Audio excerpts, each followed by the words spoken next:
నమస్కారం. వార్తా న్యూస్ కు స్వాగతం. ముందుగా వార్తల్లోని ముఖ్యాంశాలు. తమిళనాడులో ప్రభుత్వం ఏర్పాటుపై ఉత్కంఠ, ఎమ్మెల్యేల మద్దతుపై గవర్నర్ అభ్యంతరం, విజయ్ ప్రమాణ స్వీకారం వాయిదాతో ఆందోళన, మెజారిటీ నిరూపణకు మరింత సమయం.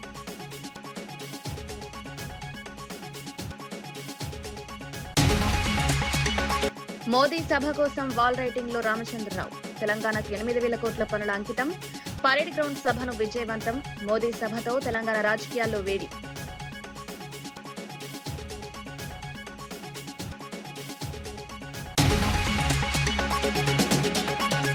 స్కూల్ ఫీజుల నియంత్రణ చట్టం తేవాలన్న కవిత. ప్రైవేట్ స్కూల్ ఫీజుల పెంపుపై ఆందోళన. విద్య వ్యాపారంగా మారుతోందని రక్షణ సేన. ఫీజుల నియంత్రణపై ప్రభుత్వం స్పందించాలన్న కవిత.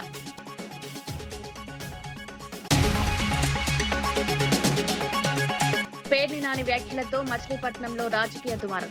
ఉక్కు చోరీల ఆరోపణలపై మంత్రి కొల్లు రవీంద్ర ఫైర్. అధికార ప్రతిపక్షాల మధ్య మాటల యుద్ధం.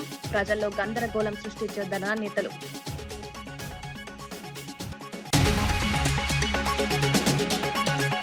రాహుల్ను విమర్శించే అర్హత కేటీఆర్ కు లేదన్న గౌడ్. కుటుంబ పాలనతో తెలంగాణను దోచుకుంది బీఆర్ఎస్ అన్న నేత. ప్రజాస్వామ్యం కోసం రాహుల్ పోరాడుతున్నారన్న మహేష్ గౌడ్. రాజకీయాల్లో విలువలు అవసరమన్న టీపీసీసీ అధ్యక్షుడు. ఈ నెల 10న హైదరాబాద్ పరేడ్ గ్రౌండ్స్ లో ప్రధాని మోదీ భారీ బహిరంగ సభ నిర్వహించనున్నారు. సభ ఏర్పాట్లలో భాగంగా బీజేపీ రాష్ట్ర అధ్యక్షుడు రామచంద్రరావు లాలాపేటలో వాల్ రైటింగ్ కార్యక్రమంలో పాల్గొన్నారు. ప్రధాని పర్యటనలో తెలంగాణకు 8,000 కోట్ల అభివృద్ది పనులను అంకితం చేయనున్నామని తెలిపారు. మమతా బెనర్జీ, రాహుల్ గాంధీ వైఖరిని ఆయన తీవ్రంగా విమర్శించారు. తెలంగాణ అభివృద్దికి కేంద్ర ప్రభుత్వం కట్టుబడి ఉందని పేర్కొన్నారు. సభను విజయవంతం చేయాలని కార్యకర్తలకు పిలుపునిచ్చారు. భారీ జన సమీకరణ లక్ష్యంగా పార్టీ శ్రేణులు పనిచేస్తున్నాయి. మోదీ సభ తెలంగాణ రాజకీయాల్లో కీలకంగా మారనుంది. బీజేపీ బలోపేతానికి ఈ కార్యక్రమం దోహదం చేస్తుందని నేతలు భావిస్తున్నారు. కార్యకర్తల్లో ఉత్సాహం పెరిగింది.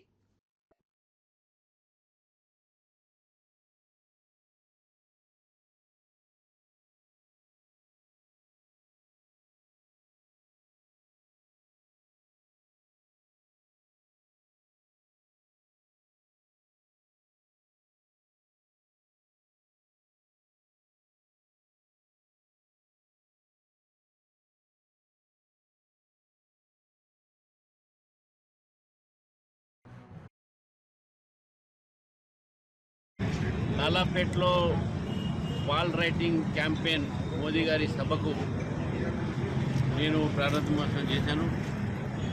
నేను కూడా వాల్ రైటింగ్లో పాల్గొన్నాను. నరేంద్ర మోదీ గారు 10వ తారీఖు నాడు, మే 10వ తారీఖు నాడు సాయంకాలం 3 గంటలకు పరేడ్ గ్రౌండ్లో రాబోతూ ఉన్నారు. పార్లమెంట్ ఎన్నికల తర్వాత మొట్టమొదటిసారిగా నరేంద్ర మోదీ గారు తెలంగాణకు రావటము, హైదరాబాద్లో వారి బహిరంగ సభ జరగటం. బహిరంగ సభ ముందు దాదాపు 8,000 కోట్ల రూపాయలు తెలంగాణ ప్రజలకు అంకితం చేస్తారు. మరి తదనంతరం ఈ యొక్క మీటింగ్, పబ్లిక్ మీటింగ్, బహిరంగ సభ జరుగుతుంది. హైదరాబాద్ లో జరిగిన రౌండ్ టేబుల్ సమావేశంలో తెలంగాణ రక్షణ సేన చీఫ్ కల్వకుంట్ల కవిత కీలక వ్యాఖ్యలు చేశారు. రాష్ట్రంలో స్కూల్ ఫీజులు 50 నుంచి 120% వరకు పెరిగినా ప్రభుత్వం పట్టించుకోవడం లేదని ఆరోపించారు. మే నెలలో ఫీజుల నియంత్రణ చట్టం తీసుకురావాలని డిమాండ్ చేశారు. తమిళనాడు, గుజరాత్ మోడళ్లను అధ్యయనం చేసి శాశ్వత నియంత్రణ వ్యవస్థ ఏర్పాటు చేయాలని సూచించారు. తల్లిదండ్రులు ఆర్థికంగా తీవ్ర ఇబ్బందులు పడుతున్నారని పేర్కొన్నారు. ప్రైవేట్ స్కూళ్ల ఫీజులపై నియంత్రణ అవసరమని అన్నారు. విద్య వ్యాపారంగా మారుతోందని విమర్శించారు. ప్రభుత్వం వెంటనే స్పందించాలని డిమాండ్ చేశారు. విద్యార్థుల భవిష్యత్తు దృష్ట్యా చర్యలు తీసుకోవాలని సూచించారు.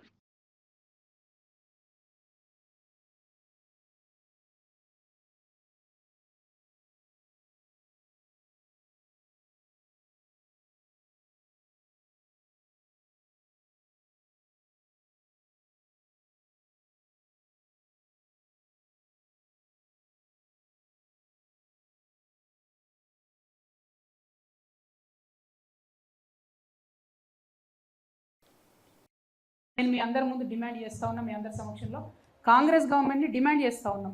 మీరు ఏదైతే చెప్పారో, మేము కొత్తది ఏం అడుగుతలేము, మీరు ఏదైతే చెప్పినరో ఫీ రెగ్యులేట్ చేస్తామని చెప్పినరో తక్షణం మీరు గవర్నమెంట్ ఆర్డర్ ఇప్పుడు ఇవ్వండి. మీరు చట్టం పెట్టడము, అసెంబ్లీ చేయడము అవన్నీ తర్వాత. ఎందుకంటే నొప్పి ఉన్నప్పుడే మందు కావాలి. ఇప్పుడు పేరెంట్స్కి మే నెలలో బాధ ఉన్నది, నొప్పి ఉన్నది, తీవ్రత ఉన్నది. ఇప్పుడు ఇమ్మీడియట్గా నిజంగానే మీరు ప్రజాప్రభుత్వం అయితే, నిజంగానే మీరు ప్రజలకు ఇచ్చినటువంటి మాట నిలబెట్టుకోవాలనుకుంటే, నిజంగానే మీరు ఈ ప్రజల్లో తలెత్తుకొని తిరగాలనుకుంటే మాత్రం ఈ మే నెలలోనే తక్షణమే ఫీ రెగ్యులేట్ చేస్తూ జీవో దేవాలని మేము డిమాండ్ చేస్తూ ఉన్నాం. పోయినసారి ఫీజు కన్నా ₹1 ఫీజు కూడా పెంచొద్దు ఏ పాఠశాలలు అని చెప్పి తక్షణమే రేవంత్ రెడ్డి గారి ప్రభుత్వం జీవో దేవాలని నేను తెలంగాణ రక్షణ సేన తరఫున డిమాండ్ చేస్తూ ఉన్నా. ప్రకాశం జిల్లాలోని వెలిగొండ ప్రాజెక్టును వేగంగా పూర్తి చేయడానికి ప్రభుత్వం కృషి చేస్తోందని మంత్రి నిమ్మల రామానాయుడు తెలిపారు. రైతులకు సాగునీటి సౌకర్యం అందించడమే ఈ ప్రాజెక్టు ప్రధాన లక్ష్యమని పేర్కొన్నారు. మిగిలిన పనులను త్వరగా పూర్తి చేయాలని అధికారులకు ఆదేశాలిచ్చినట్లు తెలిపారు. రైతులకు త్వరగా ప్రాజెక్టు ప్రయోజనాలు అందేలా చర్యలు తీసుకుంటున్నామన్నారు. ప్రభుత్వం సాగునీటి ప్రాజెక్టులకు అత్యంత ప్రాధాన్యత ఇస్తోందన్నారు. గ్రామీణాభివృద్ధికి ఈ ప్రాజెక్టు కీలకమని పేర్కొన్నారు. సాగునీటి సమస్యలు తగ్గుతాయని ఆశాభావం వ్యక్తం చేశారు. వ్యవసాయ రంగానికి ప్రభుత్వం పూర్తి మద్దతునిస్తోందన్నారు. ప్రాజెక్టు పూర్తయితే 1000 ఎకరాలకు నీరు అందుతుందని పనిచేస్తుందో కాంక్రీట్ వర్క్ కానీ, ఆ గాండ్రీలకు సంబంధించిన కాంక్రీట్ తెచ్చేటువంటి టీబీఎంలు ఏవైతే అవి కానీ, అక్కడ మ్యాన్ పవర్ కానీ, కమ్యూనికేషన్ గ్యాప్ అనేది లేకుండా కోఆర్డినేట్ చేయడానికి ఉంటుందనేది ఒకటి ఉద్దేశం. నిన్న నేను టీబీఎం దగ్గరికి టన్నెల్ 2లో పోతూ ఉంటే ఒక 30 మీటర్లు మనం నడిచి వెళ్లే లోపల 3 చోట్ల కొలాప్స్ అయ్యి పడినటువంటి పరిస్థితి అక్కడ మనకు స్వయంగా కనిపించినటువంటి పరిస్థితి. నిజంగా హెల్మెట్లు పెట్టుకున్న అంత కొలాప్స్ అవుతే ఎవరు కూడా బయటకు వచ్చేటువంటి పరిస్థితి ఉండదు. వెంటిలేషన్ అవుతే చాలా ప్రాబ్లం గా ఉంటున్నటువంటి పరిస్థితి. అటువంటి ఆక్సిజన్ శాతం తక్కువ ఉండి వెంటిలేషన్ తక్కువ ఉన్నటువంటి పరిస్థితుల్లో కూడా అక్కడ మరి డే అండ్ నైట్ పనిచేసేటువంటి కార్మికులు కానీ, ఏజెన్సీ కానీ, అధికారులు ఎవరైతే ఉంటారో వాళ్ళకు కూడా ఒక స్ఫూర్తి, ఓకే మన మంత్రి గారు కూడా వచ్చి మనతో పాటు పనుల్లో భాగస్వాములే టన్నెల్లోనే ఉంటున్నారనేది వాళ్ళు ఇంకా బాగా ఎక్కువ ఉత్తేజంగా పనిచేయడానికి, వాళ్ళలో కూడా విశ్వాసం కలగడానికి ఈ యొక్క పగలు రాత్రి కూడా ఈ టన్నెల్లోనే ఉండి పనులన్నింటినీ కూడా పర్యవేక్షించడం జరిగిందని చెప్పి తెలియజేసుకుంటూ, ఏదైతే టన్నెల్ బోరింగ్ హెడ్ ఏదైతే ఉందో 175 మీటర్ల పొడవైతే టీబీఎం ఉందో ఒక్క చుక్క నీరు కూడా మనం వదిలిన బయటకు వచ్చేటువంటి ప్రశ్నే లేదు. అటువంటి టీబీఎం మరి గత వైసీపీ పాలనలో అప్పుడు ఉన్నటువంటి ఏజెన్సీ కోర్టుకి వెళ్ళి దాన్ని వెలికి తీయడానికి వీలు లేదు, మా లావాదేవీలు పరిష్కరించకుండా అని చెప్పి స్టే ఆర్డర్ తెచ్చుకుంటే 5 సంవత్సరాల వైసీపీ పాలనలో ఆ స్టేను వేకౌట్ చేయడానికి ప్రయత్నం చేయలేదు, ఆ టీబీఎంను తొలగించడానికి ప్రయత్నం చేయలేదు. జాతికి అంకితం అంటూ మాత్రం ప్రజల్ని ఎంత దగా మోసం చేశాడో ఆ టీబీఎం మిషన్ చూస్తే అర్థమవుతున్నటువంటి పరిస్థితి. మచిలీపట్నంలో హౌసింగ్ బోర్డు కాలనీలో ఉక్కు చోరీలపై వైసీపీ నేత పేర్ని నాని చేసిన వ్యాఖ్యలు రాజకీయ దుమారం రేపుతున్నాయి. మంత్రి కొల్లు రవీంద్ర ఈ వ్యాఖ్యలను తీవ్రంగా ఖండించారు. ఆరోపణలు బాధ్యతారాహిత్యంగా ఉన్నాయని విమర్శించారు. ఈ అంశంపై అధికార ప్రతిపక్ష నేతల మధ్య మాటల యుద్ధం కొనసాగుతోంది. ఉక్కు చోరీల అంశం రాజకీయంగా వేడెక్కింది. వైసీపీ ఆరోపణలను టీడీపీ నేతలు ఖండిస్తున్నారు. రాష్ట్రంలో రాజకీయ వాతావరణం మరింత ఉద్రిక్తంగా మారింది. ప్రజల్లో గందరగోళం సృష్టించే వ్యాఖ్యలు చేయొద్దని నేతలు సూచిస్తున్నారు. ఈ అంశంపై మరిన్ని రాజకీయ ప్రతిస్పందనలు వచ్చే అవకాశం ఉంది. మచిలీపట్నం రాజకీయాల్లో ఇది కీలక చర్చ. నిన్న వాళ్ళు హౌసింగ్ కి సంబంధించి మార్కెట్ యార్డ్ లో పెట్టినటువంటి ఐరన్ పాడైపోతా ఉంటే వాళ్ళకి ఇచ్చినటువంటి ఇన్స్ట్రక్షన్స్ ప్రకారం వాళ్ళు ఇక్కడి నుంచి వేరే ప్రాంతంలో జరుగుతున్న హౌసింగ్ దగ్గరికి తీసుకెళ్లడం తప్ప ప్రభుత్వ ఆర్డర్స్ తోనే నడుస్తున్నాయి. ఇవాళ ఏదైతే మీరు కార్యక్రమంలో మేము లేఅవుట్ వేస్తామని చెప్తున్నటువంటి లేఅవుట్ని కావాలని మీ అనుయాయులతో ఆ భూములు కొనిపించి ప్రభుత్వం చేత అధిక డబ్బులు ఇప్పించి వాళ్ళ లబ్ధి చేకూర్చి అలాగే అక్కడ ఇల్లు కట్టుకున్నా కూడా అనువు కానటువంటి విధానాన్ని, కనీసం వాళ్ళు తాగడానికి నీళ్లు కూడా లేవు. అక్కడ ఆయన మాట్లాడతాం ట్రాన్స్ఫార్మర్ ఎత్తుకెళ్ళిపోయారు. నాకు ఎన్నిళ్ళు ఉన్నాయి. చెత్త రాజకీయాలు చేయడానికి తప్ప ఈ ప్రాంత అభివృద్ధి కోసం కట్టుబడి ఉండాలి. వరంగల్ రైతు సంగ్రామ సభలో కేటీఆర్ కాంగ్రెస్ ప్రభుత్వంపై తీవ్ర విమర్శలు చేశారు. రైతు డిక్లరేషన్లో ఇచ్చిన 34 హామీలను అమలు చేయలేదని ఆరోపించారు. రైతు మేళాను దగామేళాగా అభివర్ణించారు. అప్పులు వడ్డీలతో రైతులు ఇబ్బందులు పడుతున్నారన్నారు.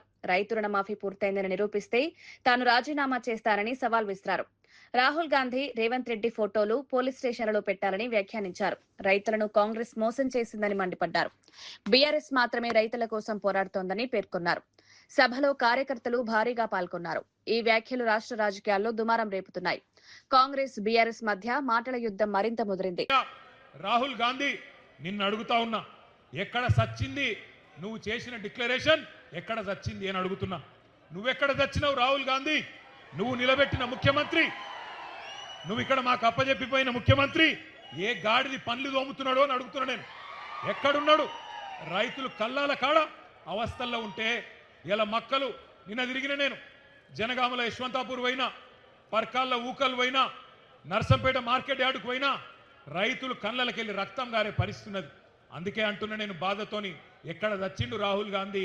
4 ఏళ్ళే రైతు డిక్లరేషన్ అని చెప్పి ప్రభుత్వం వచ్చి 2.5 ఏళ్ళు అయిపోయాయి. ఎక్కడ ఒక్కటన్నా అమలు చేసినవా అని అడుగుతున్నా. ఇంత మోసం చేయొచ్చా రైతును? ఇంత దారుణంగా వంచొచ్చా? అన్నం తినే కంచంలో ఈరోజు మన్ను పోయొచ్చా అని నేను అడుగుతున్నా. దుక్కి దున్నుకునే రైతన్నను ఇంత ఘోరంగా మోసం చేస్తారా? సిగ్గనిపిస్తలేదా కాంగ్రెస్ నాయకులారా? నానా గడ్డి తింటారా ఓట్ల కోసం? ఇలా మనం ఇక్కడ ప్రోగ్రాం పెట్టుకుంటే, ఇంతకుముందు రాజేశ్వర రెడ్డి గారు చెప్పినట్టు మనం ఇక్కడ రైతు సంగ్రామ సదస్సు అని పెట్టుకుంటే వాళ్ళు అక్కడ మెగా రైతు మేళ అనట. అది మెగా రైతు మేళ కాదు, దగా రైతు మేళ. రైతులను దగా చేసిన దౌర్భాగ్యుల మేళ అది. అంతే తప్ప అక్కడ నిజమైన రైతు ఒక్కడు కూడా లేడు. కొంతమంది కాంగ్రెస్ కార్యకర్తలను పోగేసుకొని వాళ్ళతో సపట్లు కొట్టించుకొని వాళ్ళు రైతులంతా సంతోషంగా ఉన్నారని చెప్పి మీరు సన్నాయి నొక్కులు నొక్కితే ఎవడు నమ్ముతాడు మిమ్మల్ని? నేను అడుగుతా ఉన్నా. ఇన్ని వేల మంది మా రైతన్నలు అడుగుతున్నారు, ఎక్కడున్నాడు రాహుల్ గాంధీ? ఎక్కడున్నది నీ డిక్లరేషన్? ఎక్కడ పోయినాయి నువ్వు చెప్పిన మాటలను అడుగుతున్నారు. ఒక మాట దయచేసి నేను అంటా ఉన్నా, బాధ అనిపిస్తుంది ఇట్లా మాట్లాడాలంటే అప్పుడప్పుడు. కానీ డిక్లరేషన్ ఇచ్చి లక్షల మంది రైతులను మోసం చేసిన రాహుల్ గాంధీ ఫోటోను, ఆ రైతు డిక్లరేషన్ కాగితాన్ని, రేవంత్ రెడ్డి ఫోటోను మొత్తం అన్ని పోలీస్ స్టేషన్ల కాడ, రైల్వే స్టేషన్ల కాడ, బస్ స్టాండ్ల కాడ అంటియాలే.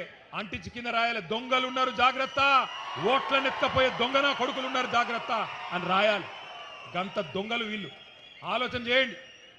ఏ రేవంత్ రెడ్డి అంటే, అరే కాదురా బై బూతులు తిట్టగురు, ఏ రేవంత్ రెడ్డి అంటే ఏతుల రేవంత్ రెడ్డి, ఎగవేతల రేవంత్ రెడ్డి. కానీ ఒక మాట మాత్రం చెప్తున్నా నేను, ఆయన ఏమనుకుంటాను ఎరికేనా? ఆఖరి 6 నెలల్లో మళ్ళా మోసం చేయొచ్చు, ప్రజలు మర్చిపోతారు. ఆఖరి 6 నెలలకు ఏదో 4,000 పెంచినట్టు చెప్తే ఆయన అంత ఆగమవుతారు. ఏం కాత్తి అన్ని మర్చిపోతారు.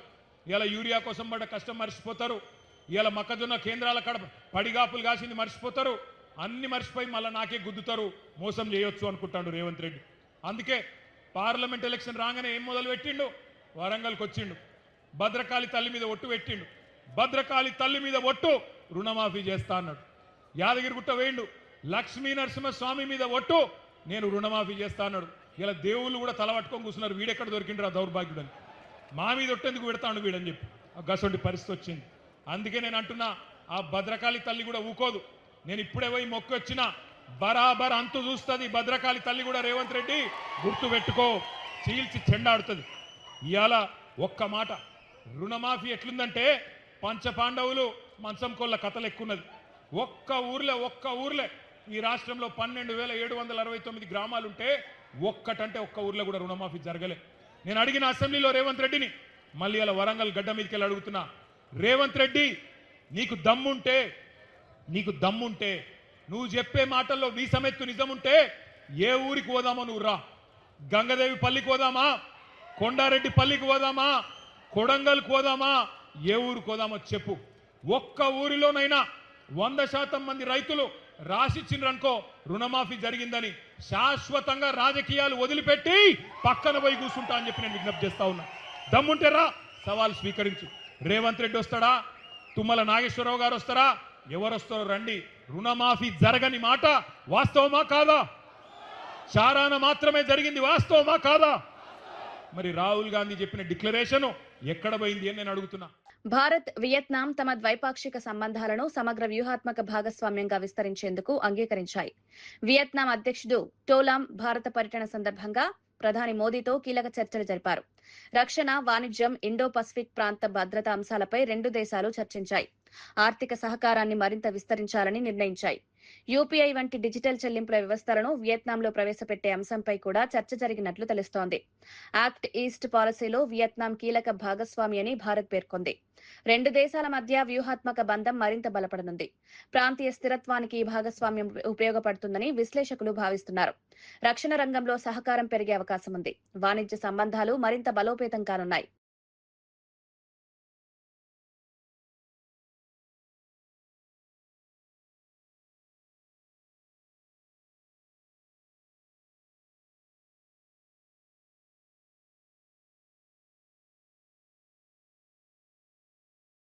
రాష్ట్ర వైద్య ఆరోగ్య శాఖలో సుమారు 18,000 ఉద్యోగాల భర్తీ చేపట్టినట్లు మంత్రి దామోదర్ రాజనరసింహ తెలిపారు. త్వరలో మల్టీపర్పస్ ఏఎన్ఎం నర్సింగ్ ఆఫీసర్ పోస్టుల ఫలితాలు విడుదల చేస్తామన్నారు. అంగన్వాడీల బలోపేతానికి ప్రభుత్వం కట్టుబడి ఉందని పేర్కొన్నారు. ప్రతి గ్రామంలో శాశ్వత అంగన్వాడీ భవనాల నిర్మాణం చేపడతామన్నారు. నారాయణఖేడ్ ప్రజాపాలన కార్యక్రమంలో ఆయన ఈ వ్యాఖ్యలు చేశారు. ఆరోగ్య రంగాన్ని బలోపేతం చేయడమే ప్రభుత్వ లక్ష్యమన్నారు. ఉద్యోగావకాశాలు పెరగడం ద్వారా యువతకు మేలు జరుగుతుందని పేర్కొన్నారు. గ్రామీణ ప్రాంతాల్లో ఆరోగ్య సేవలు మెరుగుపడతాయని తెలిపారు. మహిళా శిశు సంక్షేమంపై ప్రత్యేక దృష్టి పెట్టామన్నారు. ప్రభుత్వం ప్రజా సంక్షేమానికి కట్టుబడి ఉందని పేర్కొన్నారు.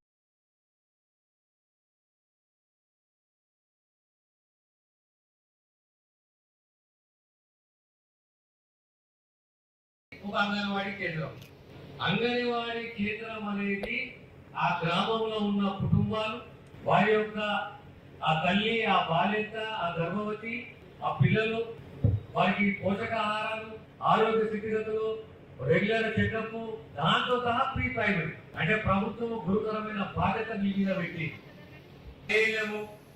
ఆశా వర్కరు ఏదేమో అంగన్వాడీ ఆయా అంగన్వాడీ టీచర్ అందరూ కలిస్తేనే గ్రామానికి ఈ సేవలు అందిస్తుంది.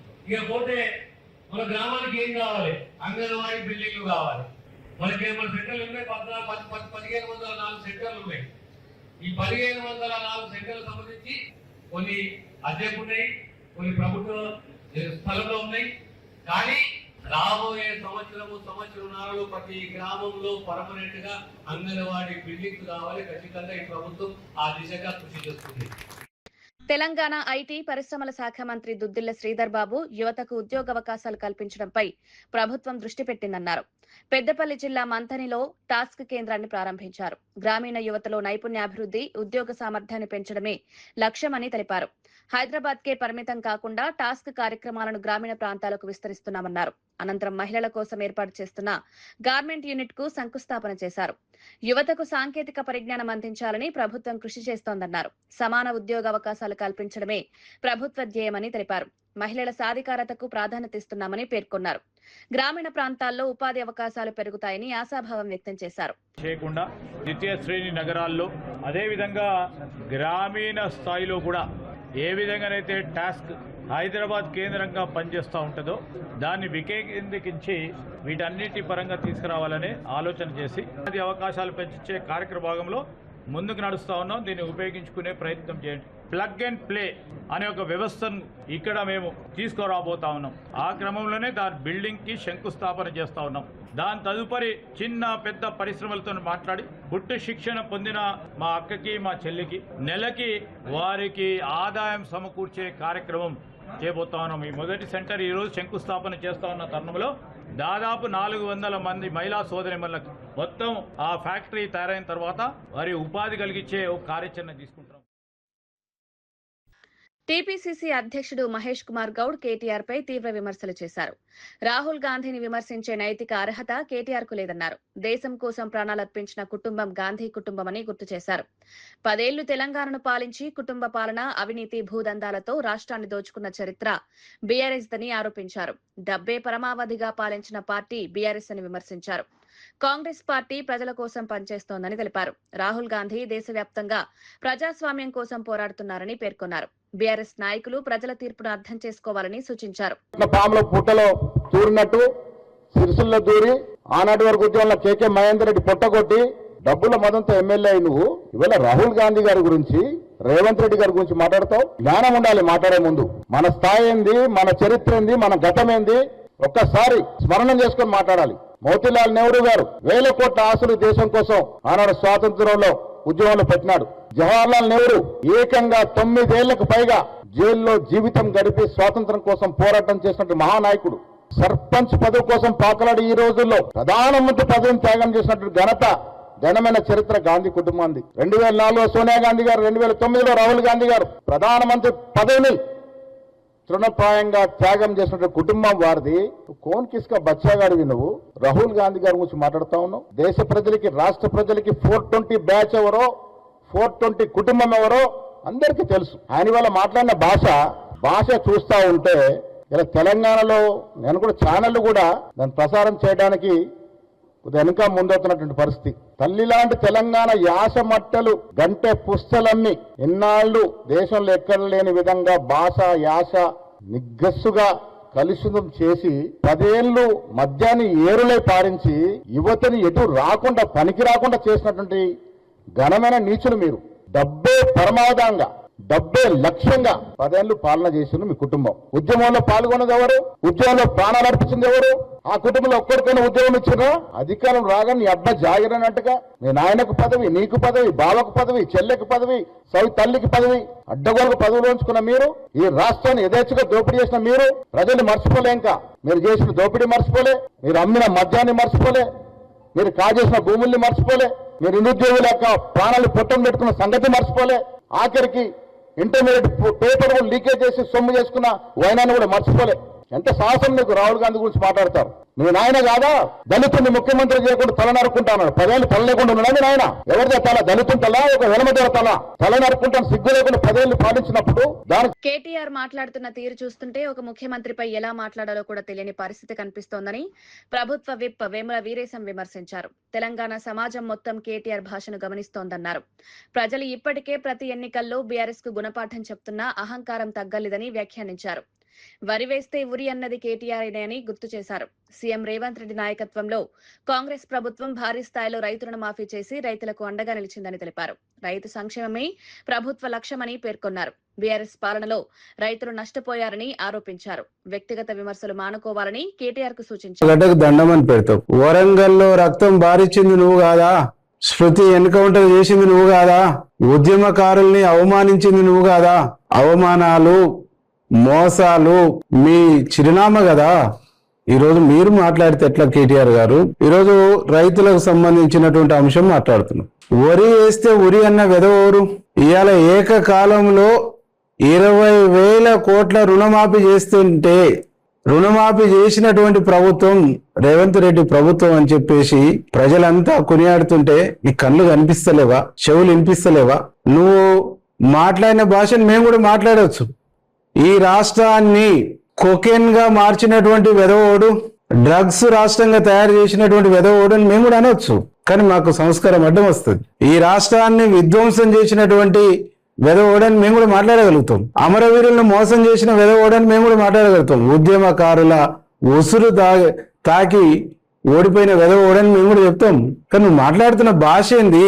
ఒక రాష్ట్ర ముఖ్యమంత్రిని పట్టుకొని, ప్రజల యొక్క ఆశీర్వాదంతో గెలిచినటువంటి ముఖ్యమంత్రిని పట్టుకొని, ఈ రాష్ట్రంలో మీరు చేసినటువంటి పాపాలు, మీరు చేసిన విధ్వంసం, మీరు ఈ రాష్ట్రాన్ని సర్వనాశనం చేసి ఈ రాష్ట్రాన్ని చెరబట్టిన మీరు బొగ్గును వదల్లే, బూడిదను వదల్లే, భూముల్ని వదల్లే, అన్నిటిని చెరబట్టిరు మీరు.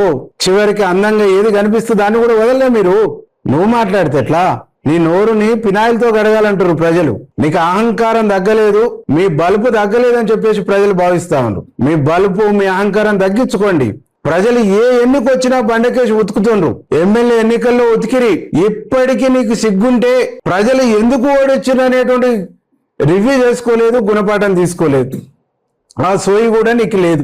జూబ్లీహిల్స్ లో ఓడిస్తే రివ్యూ చేసుకొని మీ తప్పుల్ని ఒప్పుకునే సోయి కూడా నీకు లేదు. ప్రజలు ఎంత చితక కొట్టినా, ప్రజలు ఎన్నిసార్లు చెంపదెబ్బ కొట్టినా, ప్రజలు ఎన్నిసార్లు ఉమ్మేసినా సిగ్గు శరం లేకుండా ఎందుకు మాట్లాడుతారు మీరు? ఇవాళ ఈ రాష్ట్రాన్ని ఒక రాబందులాగా, ఒక జలిగలాగా, రైతుల రక్తం దాగినా, రైతుల ఉసురు పోసుకున్నా, రైతులకు ఉచిత కరెంట్ ఇచ్చింది కాంగ్రెస్, రైతులకు రుణమాఫీ చేసింది కాంగ్రెస్, రైతులకు సబ్సిడీలు ఇచ్చింది కాంగ్రెస్, రైతుల సంక్షేమం కోసం పాటుపడ్డది ఈ దేశంలో, ఈ రాష్ట్రంలో కాంగ్రెస్ తప్ప ఇంకొకటి కాదు అనేటువంటి ఒక విషయాన్ని ఈ సందర్భంగా గుర్తు చేస్తా ఉన్నాం. మా ముఖ్యమంత్రి గారి గురించి నువ్వు మాట్లాడేది. మా ముఖ్యమంత్రి దమ్మున్న మొగోడు, కలజ ఉన్నాడు, శక్తి ఉన్నాడు, సేవ ఉన్నాడు, ఒక విజన్ ఉన్నాడు, ఒక దూరదృష్టి ఉన్నాడు. కాబట్టే ఈరోజు పార్లమెంటులో తీసుకొచ్చేటువంటి అనేక దుర్మార్గమైనటువంటి చట్టాలకు వ్యతిరేకంగా దక్షిణాది కేటీఆర్ సీఎం రేవంత్ రెడ్డిపై అనుచిత వ్యాఖ్యలు చేయడం సరికాదని తుంగతుర్తి ఎమ్మెల్యే మందుల సామెల్ విమర్శించారు.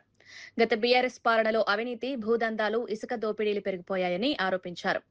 కాంగ్రెస్ ప్రభుత్వం మాత్రం రైతు సంక్షేమం, అభివృద్ధి కార్యక్రమాలతో రాష్ట్రాన్ని ముందుకు తీసుకువెళ్తోందన్నారు. ప్రజలు ఇప్పటికే బీఆర్ఎస్ ను తిరస్కరించారని గుర్తు చేశారు. వ్యక్తిగత విమర్శలు చేస్తే రాజకీయంగా బీఆర్ఎస్ కు సమాధి కట్టడం ఖాయమని హెచ్చరించారు. రైతుల కోసం కాంగ్రెస్ ప్రభుత్వం కృషి చేస్తోందని పేర్కొన్నారు. బీఆర్ఎస్ నేతలు ప్రజల తీర్పును అర్థం చేసుకోవాలని సూచించారు. రాష్ట్ర అభివృద్ధిపై దృష్టి పెట్టాలన్నారు. రాజకీయాల్లో సంస్కారం అవసరమని పేర్కొన్నారు. ఈ వ్యాఖ్యలు తెలంగాణ రాజకీయాల్లో చర్చనీయాంశమయ్యాయి. కాంగ్రెస్ బీఆర్ఎస్ మధ్య మాటల యుద్ధం మరింత ముదిరింది.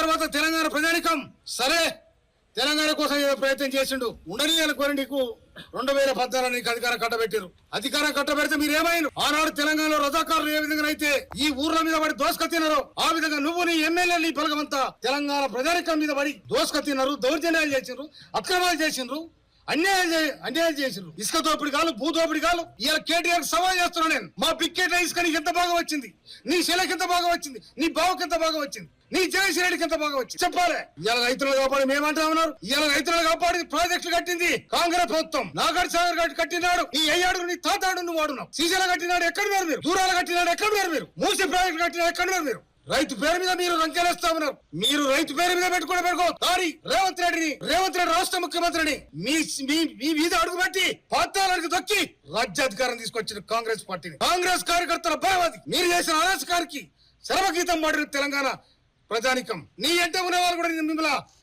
ఓడగొట్టాలని ప్రయత్నం చేసి మిమ్మల్ని కథం పెట్టారు. అందుకోసం రేవంత్ రెడ్డి గారు ఒక ప్రజానాయకుడిగా, ఒక జడ్పీటీసీగా, ఒక ఎమ్మెల్సీగా, 3 సార్లు ఎమ్మెల్యేగా, రాష్ట్ర ముఖ్యమంత్రిగా ఎదురులేని తిరుగులేని నాయకత్వాన్ని సంపాదించుకొని ఇలా రాష్ట్రానికి ముఖ్యమంత్రి అయ్యాడు.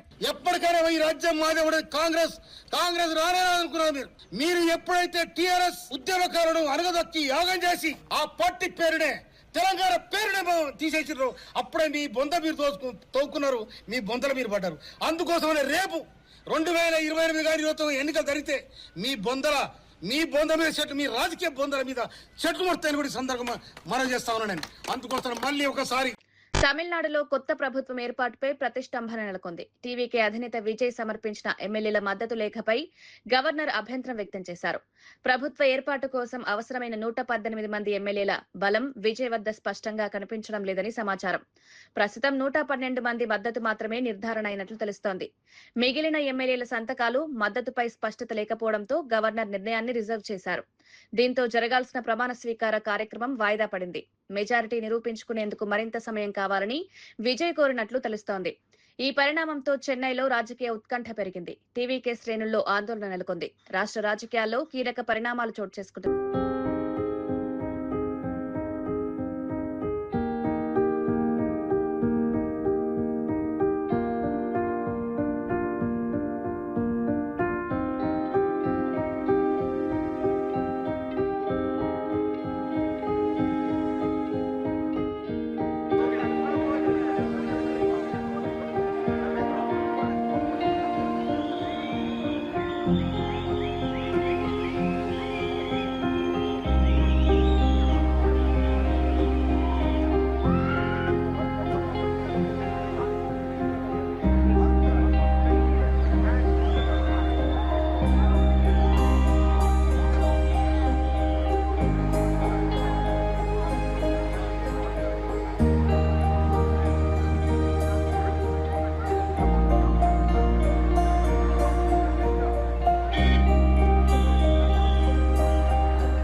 ఇవి ఈనాటి వార్తా విశేషాలు. మరో బులెటిన్లో మళ్ళీ కలుద్దాం. నమస్కారం.